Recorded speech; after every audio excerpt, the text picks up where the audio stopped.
दोस्तों आदाब, नमस्कार। मैं जफरुद्दीन, आप देख रहे हैं SSN नेटवर्क। आपको बता दें कि दिल्ली से ओखला विधायक व वक्फ बोर्ड चेयरमैन भाई अमानतुल्लाह खान को ACB, CBI और इनकम टैक्स एजेंसियों के माध्यम से भाजपा सरकार परेशान करवाने में ईडी से चोटी तक जोर लगाने में जुटी है। अमानतुल्लाह खान के चरित्र को लेकर बदनाम करने में पुलिस भी अपना अहम रोल निभा रही है।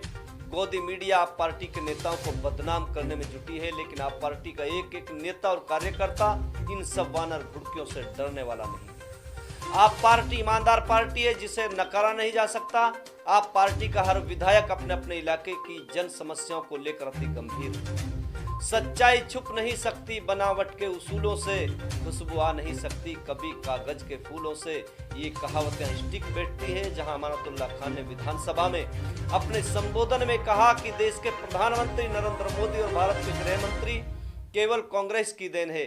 अगर समय रहते गुजरात के 2002 के दंगों में सही कार्रवाई हो गई होती तो मामला कुछ और ही होता, लेकिन होता वही है जो खुदाए मंजूर होता है। अमानतुल्लाह खान ने अपने संबोधन में कांग्रेस सरकार पर आरोप लगाते हुए कहा कि कांग्रेस और भाजपा सरकार दोनों आपस में भाई बहन हैं। जब वोटों की कमी भाजपा के पास पड़ती है तो इनडायरेक्ट कांग्रेस के विधायक, नगर निगम के पार्षद भाजपा की सपोर्ट में खड़े मिलते हैं। आप पार्टी का यह भी आरोप है कि असल तो कांग्रेस चुनाव जीतती नहीं है, अगर जीत जाती है तो बिक जाती है, जिसका जीता जागता उदाहरण कई राज्यों में देखा जा सकता है। अमानतुल्लाह खान का साफ कहना है कि आज दिल्ली वक्फ बोर्ड को तबाह करके रख दिया है। शिकायतें कांग्रेस के नेताओं पर करवाते हैं और भाजपा उस पर इम्प्लीमेंट करती है, जिससे साफ जाहिर है कि कांग्रेस और भाजपा दोनों भाई बहन हैं और दोनों एक दूसरे से मिले हुए हैं। अमानतुल्लाह खान का कहना है कि हम दिल्ली की 2 करोड़ जनता का विकास का काम करने में विश्वास रखते हैं। दिल्ली की जनता की शान में हम गुस्ताखी नहीं होने देंगे और पानी, बिजली, स्वास्थ्य, सड़क और आम जनता की मूलभूत समस्याओं का समाधान करवाने में कोई कसर नहीं छोड़ेंगे। दिल्ली की 2 करोड़ जनता ने आप पार्टी को इसलिए चुना है कि सरकार बढ़ती हुई महंगाई और बेरोजगारी को कम कर सकती है। जनता के इस भरोसे को टूटने नहीं देंगे। आइए सुनते हैं क्या कहते हैं ओखला विधायक और वक्फ बोर्ड चेयरमैन अमानतुल्लाह खान। श्रीमान अमानतुल्लाह जी, शुक्रिया प्लीज, आपने मुझे इस मुद्दे पर जो अहम मुद्दा है उस पर बोलने की इजाजत दी। अभी MCD का इलेक्शन हुआ और इस MCD के इलेक्शन में आम आदमी पार्टी को 134 सीट मिली और बीजेपी को 104 प्लस 9 113 सीट मिली, क्योंकि कांग्रेस और बीजेपी हमेशा से ये एक दूसरे के भाई बहन और सपोर्टर रहे। आज अगर नरेंद्र मोदी जी देश के प्रधानमंत्री हैं, अमित शाह जी अगर यहाँ के होम मिनिस्टर हैं, ये सिर्फ कांग्रेस की देन थी। अगर 2002 के दंगों में अमित शाह जी को और नरेंद्र मोदी जी को कांग्रेस ने उनके किए की सजा दे दी होती तो आज ना तो नरेंद्र मोदी प्रधानमंत्री होते, ना अमित शाह होम मिनिस्टर होते, ना आज RSS इस मुल्क में भाजपा को रूल करा रही होती। और ये अब RSS दूसरा क्या कर रही है कि आज RSS से बड़े नरेंद्र मोदी जी हो गए। तो अब नरेंद्र मोदी जी को गिराने के लिए RSS अब जो है राहुल गांधी को सपोर्ट कर रही है यात्रा के अंदर। और ये मैं तस्दीक के साथ कह रहा हूं, आप पता कर लें। 2 लोग हैं, एक तो बेचारे भोले भाले मुसलमान, उनको ये बहका लेते हैं। जैसे दिल्ली के अंदर ओखला में, सीलमपुर में, मुस्तफाबाद में, वहाँ भोले भाले मुसलमानों को इन्होंने बहकाया और वोट हासिल करके 9 सीटें जीत करके आ गए।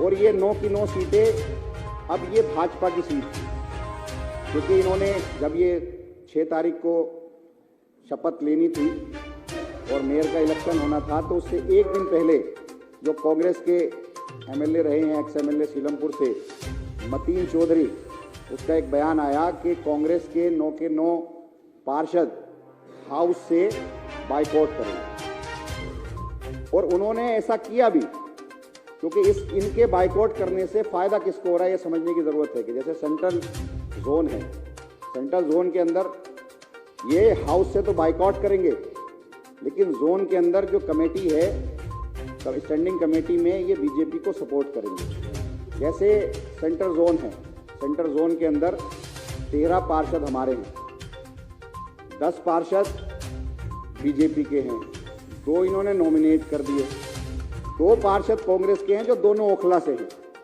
और ये दोनों वहां राज्यपाल से बाकायदा इनकी सेटिंग हुई। किसी ने कहा कि इन्होंने 50,000 रुपये लिए, इन्होंने 50 लाख रुपए लिए, 50 लाख नहीं लिए, इन्होंने 1 करोड़ रुपया लिया। और मैं राज्यपाल को जानता हूं, राज्यपाल को ये सपोर्ट करनी है इनको वहां, और उसे वहां जिताना है। यहाँ पर बाइकआउट करेंगे तो फायदा किसको होगा, वॉकआउट करेंगे तो फायदा किसको होगा, भाजपा को। वहां स्टैंडिंग कमेटी में बाकायदा ये वोट करेंगे। और ये भोले भाले मुसलमान बेचारे भूल गए कि ये वही कांग्रेसी हैं जिन्होंने मुरादाबाद ईदगाह के अंदर मुसलमानों को कत्लेआम कराया था, जिन्होंने मल्याना के अंदर मुसलमानों को कत्लेआम कराया था, जिन्होंने हाशिमपुरा के अंदर कत्लेआम कराया था, जिन्होंने बटला हाउस एनकाउंटर कराया था, जिन्होंने भागलपुर के अंदर कत्लेआम कराया। तो इन दोनों की हिस्ट्री एक जैसी रही है। वो उधर कत्लेआम करते हैं या उन्हें बचाते हैं, ये इधर कत्लेआम करते हैं या उन्हें बचाते हैं। तो ये एक दूसरे के बहन भाई हैं, और इसी को सपोर्ट करने के लिए कांग्रेस ने हमें जो है वॉकआउट करने का फैसला लिया और वहां पर सपोर्ट करने का फैसला लिया। अब मैं पूछना चाहता हूं भाई, ये कहते हैं कि हमें आम आदमी पार्टी के खिलाफ वोट दिया। भाई आम आदमी पार्टी के खिलाफ वोट नहीं दिया, आपने बेचारे को भोले भाले मुसलमानों को बहकाया, हमारे खिलाफ भड़काया। हम मुसलमान बेचारे भूल गए कि आप तो वही हो जिन्होंने भागलपुर दंगे कराए थे, आप तो वही हो जिन्होंने हाशिमपुरी दंगे कराए थे, आप तो वही हो जिन्होंने मासूम मल्याना के अंदर कत्लेआम कराया था, मंदिर मस्जिद के अंदर, ईदगाह के अंदर। मैंने अभी एक साहब थे, कहने लगे साहब हम तो आपसे नाराज़ हैं। मैंने कहा क्यों नाराज़ हैं? कि साहब दिल्ली दंगे और मरकज़ की वजह से नाराज़ हैं। मैंने कहा चलो जी आपकी बात ठीक है, मैं मान लेता हूँ, लेकिन आप मुझे ये बताओ कि पंजाब के अंदर हमारी सरकार है, पंजाब में लुधियाने के अंदर या मलेरकोटला के अंदर ईदगाह के अंदर नमाज पढ़ते हुए मुसलमानों को अगर हम कत्लेआम कर दें तो आप हमें माफ़ करोगे? कि साहब हम माफ़ नहीं करेंगे। तो फिर मैंने कहा ये बताओ कि जब ईदगाह मुरादाबाद ईदगाह के अंदर कांग्रेस की हुकूमत थी और वहाँ पीएसी ने मुसलमानों का कत्लेआम किया था, वहाँ से लाशें भी उठाकर नहीं आ पाए थे, तो आपने उनको माफ़ कैसे कर दिया? कहने के साहब हमसे तो गलती हो गई। अब गलती का खमियाजा मैंने कहा ये कर रहे हो आपने, बीजेपी जो आपके तमाम बिजनेसमैन को जेलों के अंदर डाल रही है, ईडी छोड़ रखी है, उलमाओं के जेलों के अंदर डाल रखी है, जो CA/NRC में बेचारे मासूम बच्चे जो जामिया के अंदर प्रोटेस्ट कर रहे थे, जामिया के न जाने कितने स्टूडेंट जेल के अंदर डाल रखे हैं, UAPA लगा दिया, हमारे उलमा मौलाना कलीम सिद्दीकी, मौलाना उमर गौतम, उनको जेल के अंदर डाल रखा है। तो जितने भी हिंदुस्तान के अंदर मुसलमान बिजनेसमैन हैं या आलिम हैं या मुस्लिम लीडरशिप है, उन सब को बीजेपी खत्म कर रही है, और उसमें कांग्रेस उनको कहीं ना कहीं सपोर्ट कर रही है। कांग्रेस आवाज़ नहीं उठाती, सिर्फ मुसलमानों को हमारे खिलाफ भड़काती है, जबकि हमने तो ऐसा कोई काम किया ही नहीं। आज वो ये कहते हैं कि सब आप आम आदमी पार्टी को हम वोट नहीं डालेंगे हाउस के अंदर। भाई क्यों नहीं डालोगे? हमने क्या किया? हमने क्या नुकसान पहुंचाया? हमने तो ऐसा कोई काम ही नहीं किया जो किसी भी इंसानियत के खिलाफ हो। ना हमने मुसलमान के लिए खिलाफ कोई काम किया, ना हमने किसी हिंदू के लिए खिलाफ काम किया, ना किसी सिख के लिए खिलाफ काम किया।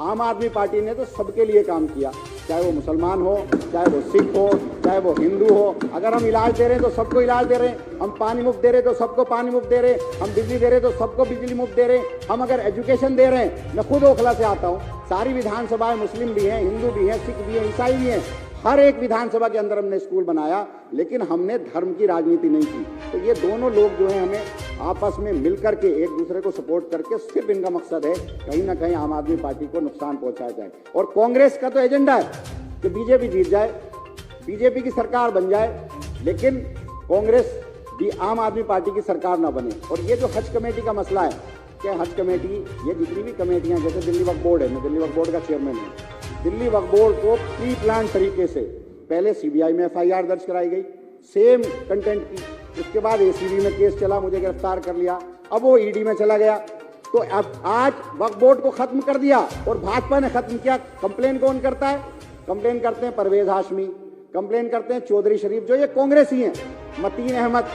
कांग्रेस कंप्लेन करती है, भाजपा उस पर इंप्लीमेंट करती है, और एक एक इदारे को, मुस्लिम इदारे को खास करके कांग्रेस के जरिए भाजपा बर्बाद कर रही है। आज दिल्ली वक्फ बोर्ड तबाह हो गया, वहां सैलरी देने वाला कोई नहीं है, सिग्नेचर करने वाला कोई नहीं है। उसका जो सीईओ है, सीईओ को प्रेशर कर रखा है उसने, एलजी ने, कि किसी भी कीमत पर अगर तुमने साइन कर दिया किसी भी चेक पे तो मैं छोड़ूंगा नहीं। मैं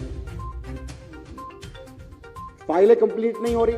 बोर्ड मीटिंग करने के लिए मैं बोर्ड मीटिंग बुलाता हूं, तो बोर्ड मीटिंग के लिए जो है बोर्ड मेंबर्स को बुला लेते हैं, एसीबी खत्म कर देता है, उन्हें बुलाते हैं, डांटते हैं कि बोर्ड में नहीं जाओगे। तो इदारों को खत्म कर रहा है। ऐसे ही ये जो है नॉमिनेटेड मेंबर सिर्फ इसलिए चुने जाते हैं ज्यादा, जैसे 7 मेंबर हैं वक्फ बोर्ड के अंदर, 3 नॉमिनेटेड हैं, 4 इलेक्टेड हैं। अब पहला नंबर क्या है कि आज इन्होंने हज कमेटी खत्म की, अगली बार ये वक्फ बोर्ड को खत्म करेंगे, उसके बाद माइनॉरिटी कमीशन को खत्म करेंगे, फिर तमाम मंडियों को खत्म करेंगे। ये सरकार की चीजें हैं, सरकार की एजेंसी, सरकार चलाती है इन सबको, और ये सरकार के डिपार्टमेंट है, सरकार की जवाबदेही है, चाहे वो वक्फ बोर्ड हो, चाहे वो मंडियां हो, चाहे वो हज कमेटी हो, चाहे वो माइनॉरिटी कमीशन हो, ये सबको टारगेट किया जा रहा है एक एक करके, और ये सिर्फ इसमें कांग्रेस इनको सपोर्ट कर रही है। तो मैं तो सिर्फ इतना कहना चाहूंगा कि कांग्रेस के भाइयों से मैं कहना चाहता हूं कि भाई आप हमें वोट करो, हमें क्यों नहीं वोट करते? हम और आप तो, अगर आप कहते हो हम सेकुलर राजनीति करते हैं तो हम भी सेकुलर राजनीति करते हैं। आप इन भाजपाइयों को सपोर्ट करके आपको क्या मिलेगा? ये भाजपाइयों तो सबके दुश्मन है, ये तो किसी के भी नहीं है, ये तो देश के दुश्मन है, ये तो दलितों के दुश्मन है, ये तो मुसलमानों के दुश्मन है, ये तो ओबीसी के दुश्मन है, ये तो हर एक उस इंसान के दुश्मन है जो सेकुलर है। तो इन भाजपाइयों को क्यों सपोर्ट कर रहे हो आप? आपके वॉकआउट करने से भी इन्हीं को सपोर्ट किया जा रहा है। आपको, अगर आप इनको वोट दोगे तो भी इन्हीं को सपोर्ट करेंगे। तो आम आदमी पार्टी 134 सीटें जीत कर आई है, अगर 9 और मिल जाएगी तो हम पूरी ताकत के साथ दिल्ली को चलाएंगे, सपोर्ट करेंगे। शुक्रिया। इन्हीं बातों के साथ मैं अपनी बात को खत्म करता हूँ।